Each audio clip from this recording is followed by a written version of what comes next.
Greetings. This is the latest video update, October 25th, 2018, and let's get right into it.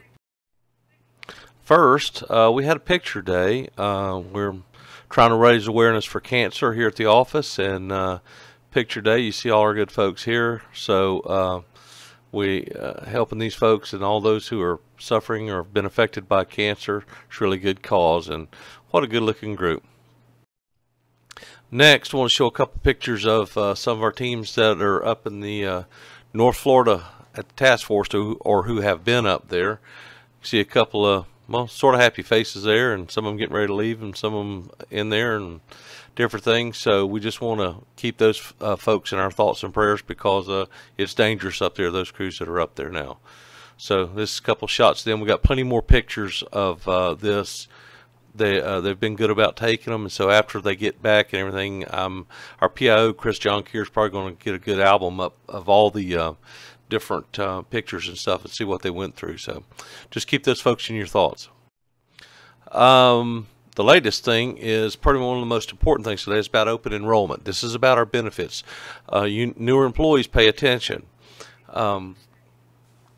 You need to go to one of these open enrollment. I guess it's kind of a talk. The Liz Hubner from Benefits comes out there and she explains to you the changes in the programs and the different insurances and things like that, and what you have to do to make sure you're covered and different things, and the tobacco cessation deals and everything. So anyway, a lot of good benefits. There's an increase this year in our premiums for the health insurance. There's a decrease in some, but had a pretty bad year apparently last year for some of those. But today, if you see it, Parks and Rec out on Saddle Creek, and Waste and Recycling on down there. The next one at the office area here, which is over in the training room, is on the November 1st. Now, you don't have to go the one that's in your division, like fire rescue only. You can go to any of these and attend if it's on your day off or whatever, so you can just go and get the information and some forms and stuff and some information to take back to your families and make informed choices. Now, I wanted to remind everybody too, if you don't go on and check that tobacco box every year, that doesn't roll over. Nothing part doesn't roll over. So you got to go in there and recertify that you're a non-user of tobacco. You will not receive the benefit, the discount on the premium. And something new added, just to let you know, they are going to be testing, not everybody, but some of the folks randomly for the use of tobacco. So, but these areas here are where you can go find out about all the changes or ask any questions you want to of our benefits folks. In the area of stuff, we got those time change banners. We need to get those up. Time is changing on Sunday, November 4th. So we want to get those up and kind of remind everybody, the public, about that, get them up at the station. Also, been asked to make sure everybody knows about the 2018 Holiday Awards Banquet at December 7th. It's at 6 p.m. starts. Santa Claus is going to be out there at Lake Eva Center in Haines City.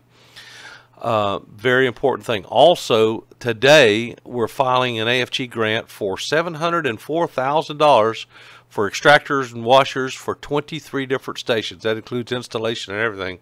So, again, taking this cleaning gear and everything pretty seriously.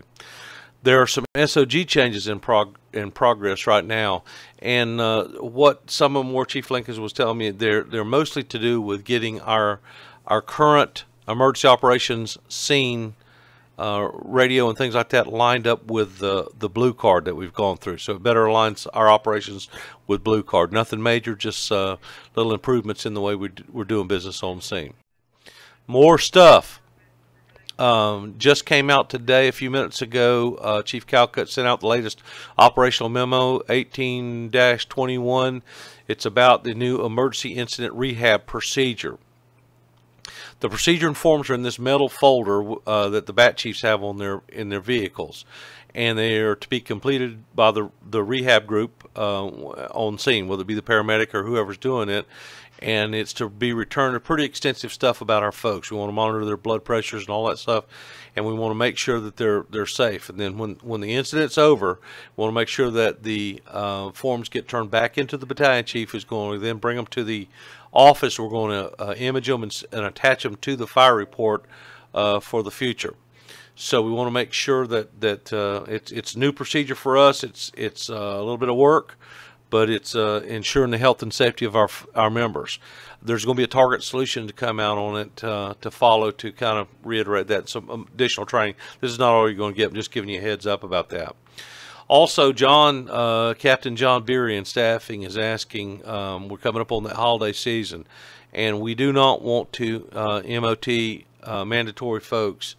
That's a quick and thing. We would rather have volunteers work it out ahead of time. Let's work swaps, whatever you can do. Don't take off if you don't need to. Different things like that. We don't like mandatory people anytime, but especially around the holidays, because it's just not good for for the families and everything like that. So again, please, if they call you, if you can, some of you single younger guys and girls, again, think about working there for the money. But anyway, just volunteer, look ahead at your schedule, and see what you can do. United Way, it kicked off here in Polk County on the 18th of October. Now, Kevin Shireman, Bat Chief Shireman, and Bat Chief Eric Johnson are heading kind of the operations section of this up for us, and they've been attending the meetings. And right now they know they're going to need some volunteers for the day of celebration. That's the big get together where they got games and contests and entertainment and foods downtown in Bartow. The date of that is the 5th of December. They're going to need some volunteers to help run some of that stuff to raise money. Also, they're working on scheduling a golf tournament. They don't have the exact date and time, but it's going to be a 4-man scramble. I know some of those details, and it's going to be fun to do that. They're structuring it where you can have a lot of different winners. Doesn't have to be just the top best guy. A team going out there, guys and girls, it can be some of the golfers like me may have a chance out there. So we don't know. Also, part of this thing, they just received approval to have a T-shirt pay period for operations and a jeans week for office staff. I'm sure that's going to involve some type of bribe money that we have to pay United Way, but I'll be willing to certainly make a donation to do that. And they're looking at the pay period of around Thanksgiving to have this done. So anyway, we're trying to be very supportive of United Way. They do a lot of good work, and just we'll let you know about things as they come out. Also on the hub, there's a United Way page or United Way thing that has all these details and everything. They're keeping everybody up to date, the schedule and stuff. So refer to that for some of these things if before the next memo or before you hear about it in the field. They can. That's where the latest greatest info's at. Well, as usual, this all good things have to come to an end. If you have any questions or comments or things like that, please don't hesitate. Email's the best. Rick Parnell at polk-county.net. Also, be able to check our Facebook page. We've got the group page. We've got the public page. We've got all different things. Our PIO folks are doing great things for social media and everything like that. But still, we'd rather answer your questions as opposed to me just shooting in the dark here about what we think you may want to know. But be sure to get with me if you want to know something, and chances are somebody else is going to ask the same thing. But until next time, you guys be safe out there, and we'll talk to you later.